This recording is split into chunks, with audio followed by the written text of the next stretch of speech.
Hi. Now I'm showing how to use fake Deafen plugin with Equicord. It's pretty the same like Vencord, but I get some comments and messages that it's not working for Equicord. Firstly, install Node.js and Git. Then I go to Equicord GitHub page to get some install commands. You can find all the needed links in the description. Open terminal anywhere you want. I'll do this on the desktop. Install pnpm. It will take some time for you if you do that for the first time. Then you have to clone the Equicord repository to your PC. Wait some time. And open the Equicord folder that's just appeared on the desktop. Go to src and create a new folder here. User plugins. Open it and run terminal here. Now just clone the fake Deafen plugin here. After that, go to the Equicord folder again and open the terminal. Use install command from the GitHub page. I have to say you can also find all commands in the description.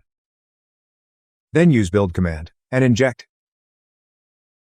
I select Discord location on my PC and now it's installed. Open Discord. Go to Equicord plugins. Select user plugins and see there is a new custom plugin here. And it works for me. So you can use fake Deafen plugin with Equicord.